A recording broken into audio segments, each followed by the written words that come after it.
interesting, like clay.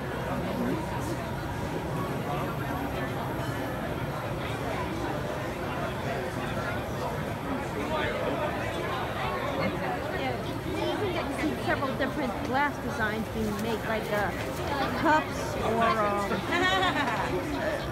vases or other things.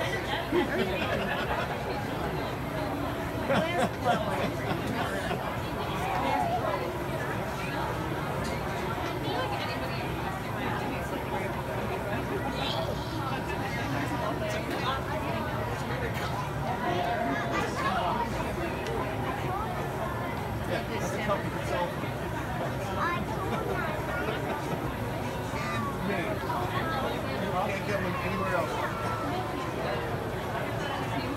She might just be confident.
As you can see, she's busy choosing, I guess, what colors for to make for glass or so.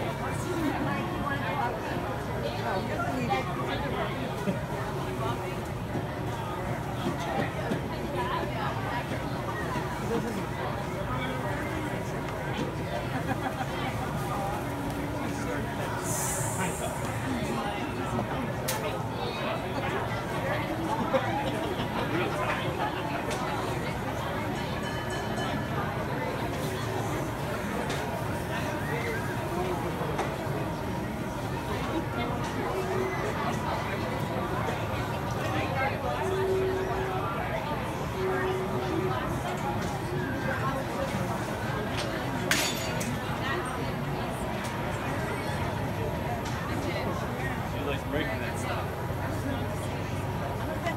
She just like breaking stuff.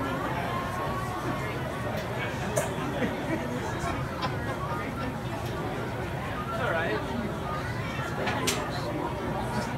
Just remelt it.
did you buy? I got an incense burner, and it's like in the shape of a Grim Reaper, and I got a bunch of soaps. I'm gonna give one probably to Tia as a gift for thank you. Okay. And what else? And a jewelry, a necklace with a deer skull on it. Ah. Yes. So besides buying those things, what else did you do today besides that little chest? I saw the cat show with Penny, Uh-huh. and that was cute. I saw the knife throwing act, which was fun. And I just, I got the rose flavored French soda, that was nice. Yeah, and I just walked around. Yeah. Well, I actually saw that little jousting tournament Yeah, today. you told me. You liked it? Yeah. Good. I even saw some of the glass making blowing going on here, and went to see a little bit of music happening. Walking around, and well, obviously I had a turkey leg. You know, it was one of those grilled oven roasted ones, not the ones that you would just grill, bake for Thanksgiving, but it actually was grilled. Yeah, I'm debating getting one soon because I'm getting kind of hungry again. Yeah. I feel bad because I spent a lot of my money. How much do you need for a turkey? No. I have enough for a turkey leg. Yeah. I just feel I spent a lot on stuff. Okay. On the other hand, it's my birthday, and I'm like, you know what the hell? Okay. It's like, Tracy, get a coffee cup.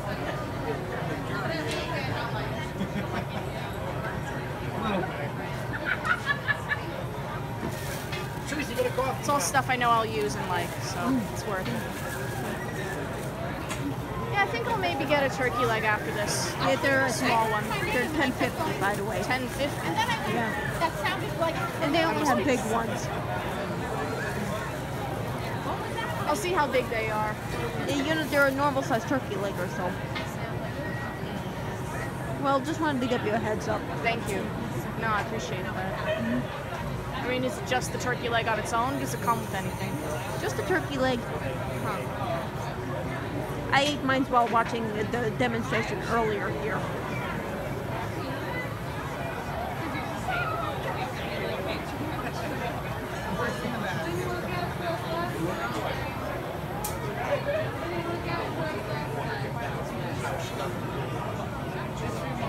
I got pickles on a stick too, which I like.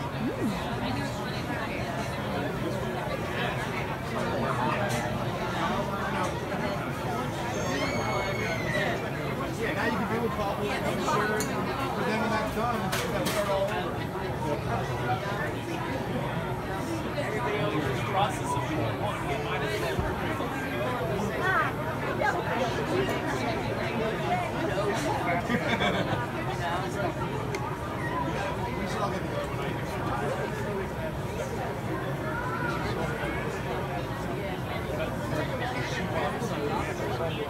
How are we doing, folks? Having a good time at the fair? Yeah. Very good. Beautiful day today, isn't it?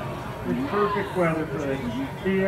My name's Lorraine Austin, a glass blower. I come from Skinny-Atlas, New York. And up there I have my studio, which is called Snake Oil Glass Works. We're going to do one thing for you to show you something about glass here, and then we're going to go for the mug we destroyed twice in the last demo. We're determined to get it. But we'll explain to you what we're doing as we go along. We kind of get right into it on this last demo because the light's fading, and it gets harder for us to tell how hot the glass is by glowing. It seems to glow brighter as the light fades, and it screws you up a little bit. So we're going to try and get right into it here. So this is a glass furnace here. Our glass supply is in there. It's 2,200 degrees Fahrenheit in here. And we have only about half a pot of glass left at the point because the fair is coming to an end, and we're trying to draw it down to the bottom before we don't want to have to throw out a full pot of glass. So it's about half full. It holds about 110 pounds of glass when full. This device here, or appliance here, is called a glory hole. We reheat things in there. It's 2,300 degrees in there. The pipe warmer is where we preheat the rods and tubes that we're working with to get them hot enough that the glass A will stick to them, and that they're hot enough that they don't draw heat from the glass. The glass is molten, and as it cools, it gets stiffer and stiffer. So there's about a 300-400 degree temperature range between, say, 13 to 1800, somewhere in there, that we operate in when we're at the bench. It's 22 when it comes out. So I'm going to take a little put another one of those up. I'm going to take a little gather out of there, and so you can see the glass. It's molten. We take it out by winding it up either on the rod or the pipe that we're using. So you can see it wants to drip. It's a liquid, but if I keep the rod turning, it stays put where it is. If I grab onto it, hand Leah the tool, you can stretch it all the way across the trail. It's a long, thin thread. There's medieval fiber optic cable manufacturing, that is. And actually, that's how they make fiber optic cable. It's thin glass threads. They use Pyrex, not the glass we're using, but a pulse of light is visible for thousands of miles down a thread of glass like that. You can see that will just coil up now. It's very flexible when it's thin. You get quite a bit of it out of one little piece of glass. Back at the studio, when we pull thread like that, we call this thread in an art studio. And what we can use it for is a decorative element in things that we're making. So if you look on the marble right here, we have white thread that we pulled out earlier today. You can see it's in here. That's that same stuff I had in my hand, although it's made out of white glass. So we're going to use that as a decorative element in the mug we're about to make here. We're going to make a mug with a handle and a thumb rest on it if we don't screw it up for the third time today. So it also has some decorative things in it called marinis, which are little round decorative elements. In this case, there's blue spirals in there like this, and some things that look like little black and white eyeballs. I'll let Leah carry that around. You can take a look at them in the jar. So this is going to have the glass in the furnace is clear. We add the color out here. In this case, it's going to be something called smoky topaz, which is a smoky looking beer bottle brown color, and sort of. And we got blue and white marinis and some white lines that are going to appear on the side of it. So we're going to get going here. First thing I've done before this started is we've prepared a punty rod and put it away in the pipe warmer.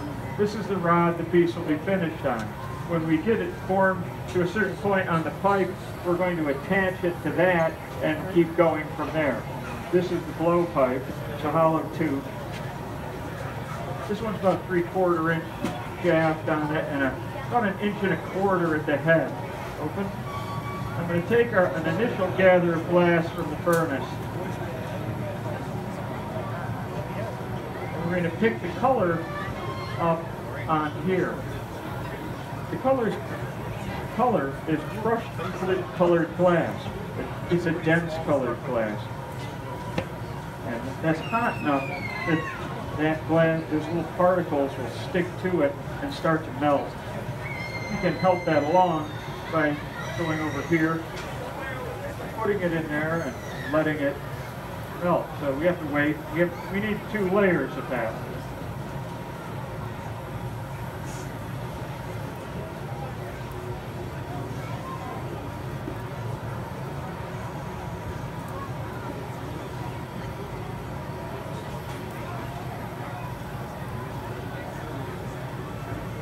Once I see that it's sufficiently melted that I can take the second gather, I come over and get that. Now Leah can disappear that tray for us.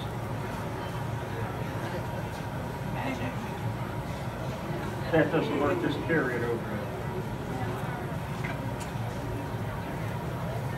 Melt that.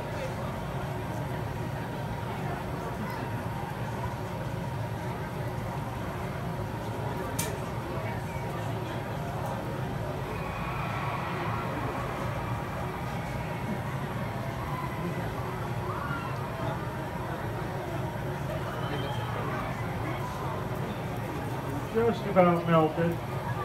Waiting for it all to smooth over.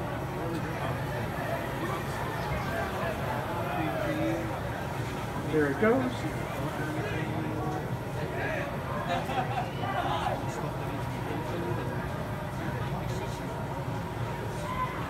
Push it off the pipe a little bit, shape it up a little. Notice when I roll that on the steel table here, this is called a marver, that darkens. What you're seeing is it extracting heat from the piece. So that stiffens the glass up a little bit, makes it a little more controllable. I drop it on those threads, it'll pick them up and they'll start to melt over right away. We're going to finish that process over in the glory bowl. I heard that chuckle. We had the term first, by the way. They got it from us. And you have a dirty mind. Get his mother's phone number. We'll be talking to her later.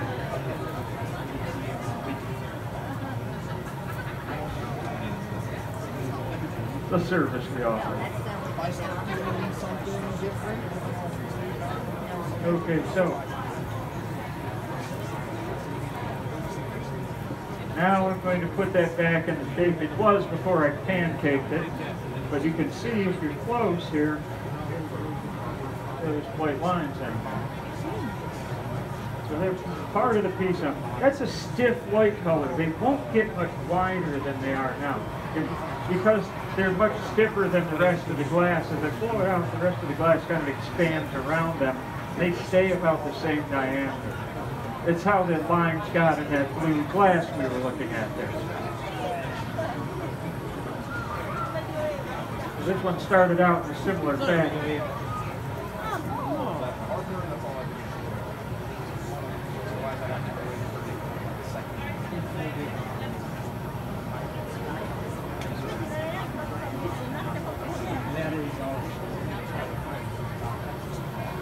Now, it should be thoroughly heated through. We need to start our piece by getting an air bubble going in here. Glassblowing is basically about inflating bubbles. And it's a method of making hollow there. So to make it hollow, we have to introduce a bubble in here. Or put the in there, as you say. If you watch that in a few seconds, it should expand. I get it right. There it goes. Now that's a bubble. If I get it right, the bubble's thicker on the bottom than it is at the sides. I don't know if I did it right because I can't see it, but I've been at it a long time. It's probably right. Good guess. You gotta have to kind of rely on your skills. We'll take your word for it. Okay.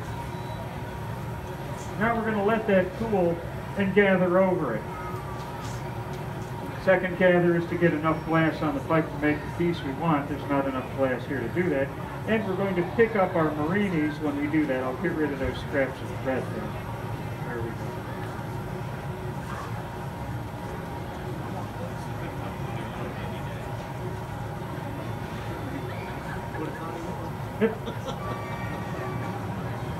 So I insert that in the glass a couple times around. We've got enough glass to finish the piece, or this portion of the piece. I'll line up on my greenies and just pick those up and they'll melt on. So they'll remain on the outside of the piece.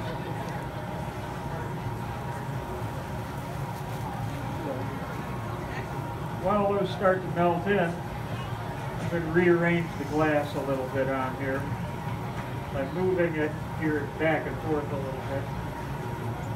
Trying to keep some thicker amount of glass at the bottom of the piece. You can see that excess glass hanging off the end now, and fairly uniform layer on the sides.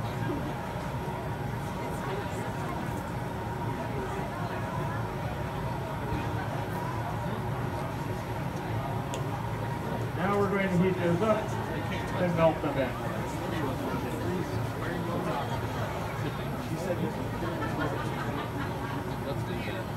Fascinating.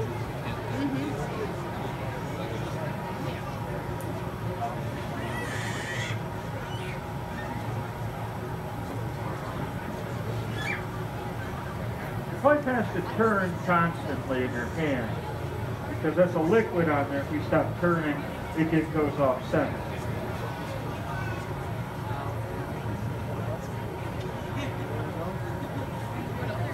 So those are melted now. I'm going to take a quick roll on the marver to stabilize the neck end of this thing. And then what I'm doing now is cooling the bottom half of it, bottom third roughly, by rolling it on the marver. This is a heat control device. The steel extracts heat from the piece and stiffens the glass where it's touching it. So when I give it some more air, it'll expand more at the pipe head than at the bottom and keep a thicker bottom on the piece for me, which is desirable in a drinking glass and most everything else you would blow. Want the things to stand up when you're done.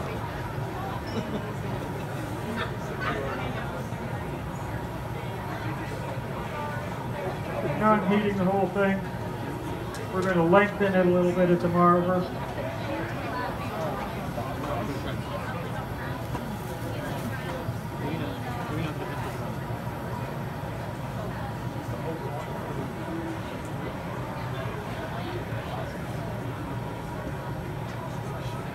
Just chilling the very bottom and letting the piece get longer as I roll it. Blow it out a little.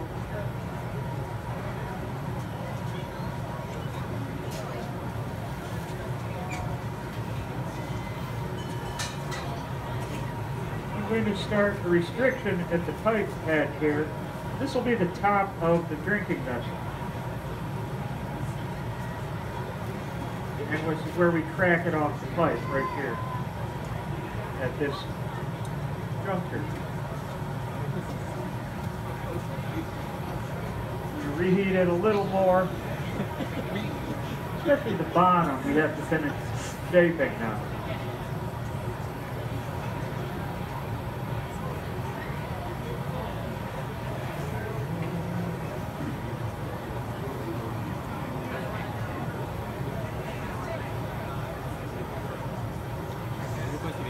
Stretch it a little more, slightly more. Want it just a touch taller. There we go. Well, my aunt invited us to come over her house if you want to come after this. How long is it? I guess 45 minutes to an hour away. Now I'm trying to From here? Yeah. put it into the shape And we what time would normally we use be for there? I don't know, Oh, whenever we leave here, we could go straight there if you want to hang out there for an hour. If you got work tomorrow morning, then don't flat worry. on the bottom. Do you want to go there? I don't really care. Take a reheat or two to get How it interesting just is your where I aunt's want place, it. by Blow the a little, please. She has two really nice dogs. My aunt, I think, is really interesting. She's an artist. I don't know. By interesting, what do you mean? I don't know. I was just asking.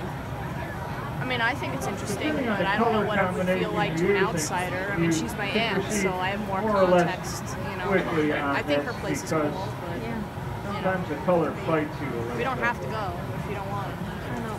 But if you want to go, then yeah, I'll. This is a somewhat stiff color. Like I said, I'm good either way. I'll visit her either on my own another time, or we can go tonight if you want. I mean, I don't really care. See, the thing is, I have to get up very early. Then if you have to get up early, don't worry about it. Then just say no. Damn. It's fine. Low. It's like that movie Groundhog Day. It's the same guy. Stop.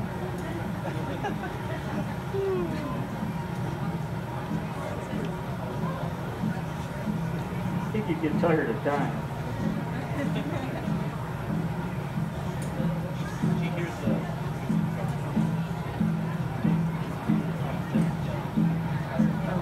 One more reheat, we should have it. I want to clean that edge up just a little. Okay. Well, but it is interesting for you to at least eat there, right? Oh, yeah. It's very interesting. Oh, there's a skeletal parade. See that?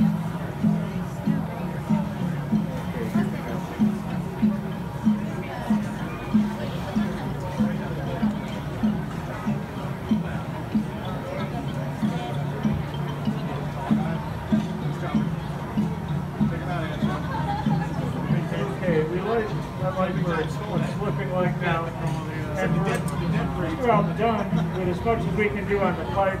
But we're going to do one thing to it. This is kind of throwing as many things into this as we can so you can see some things. I'm going to take this, reheat it.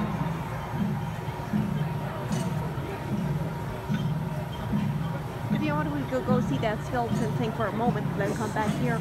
Yeah, if you want. Insert it in a bucket of water. Now, it should break, and it did, but only on the very outside. See that pattern of cracks in it? They don't go all the way through, but it'll remain, and once I reheat it, that'll remain as a texture on the outside of the piece. There's no crackles in it. You gotta get it hot enough to cook it well.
I can open this to the width I want, layer the end of it a little bit, there we go. That's the shape that we generally use for these. Now it needs a handle. First I'm going to let it cool a bit, though, because I don't want it to change shape. So I'm going to come back to bend. I want that glow to go away mostly. Just put a little heat in our punches. We don't want it to fall off of here.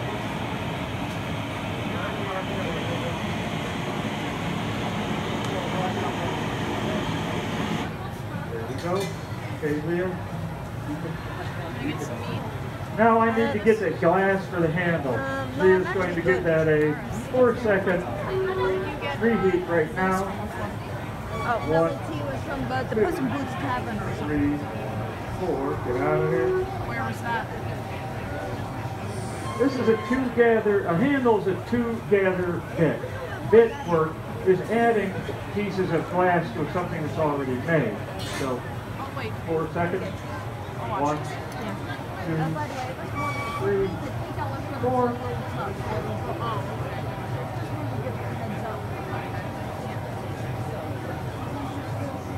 But if you really And want give it another 3 seconds. Well, no, I appreciate you telling me that. They know. I'm going to roll this out into a cylinder.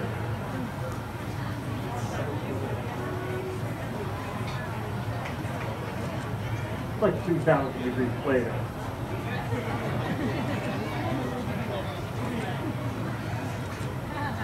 Stop, don't go too fast. Let go.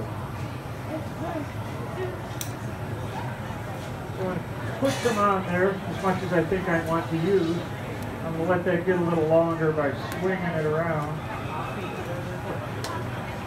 Stick it down and make it into a handle.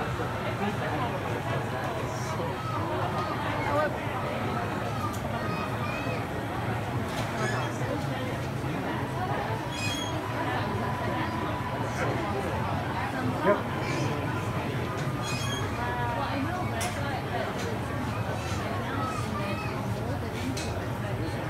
It's still pliable enough that I can adjust the size of the handle to look right in the mug. And check the alignment. Looks good that way. I'll put a little more heat. 520. Let the handle cool for a second. Or is the front of the thumb thing? Okay. I need diamond shoes and tweezers. Over there. Go do it now. Go do it now.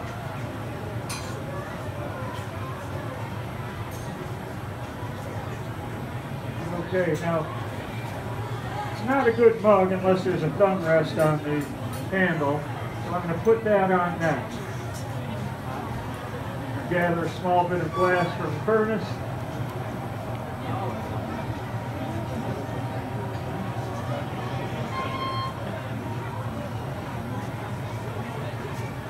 Drop this right here on the handle.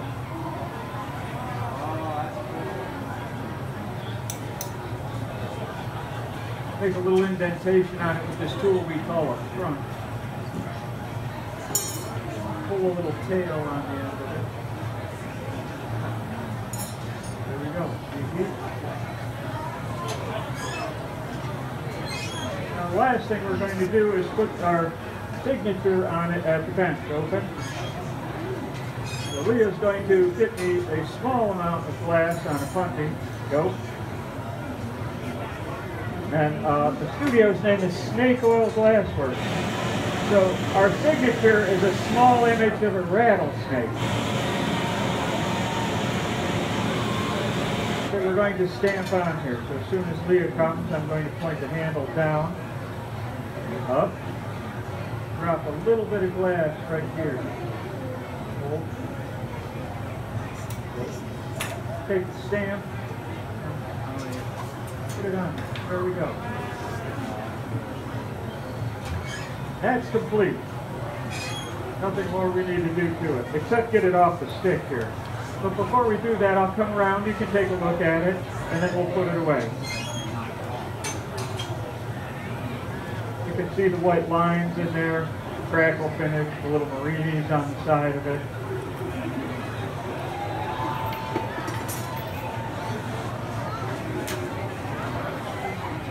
And your prune juice will taste better if you drink it out of this glass. There you go.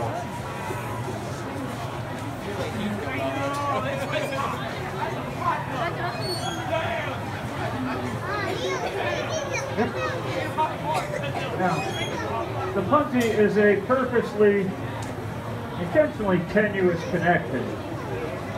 We want it to come apart when we want it to come apart. So we put a little water on the puntee.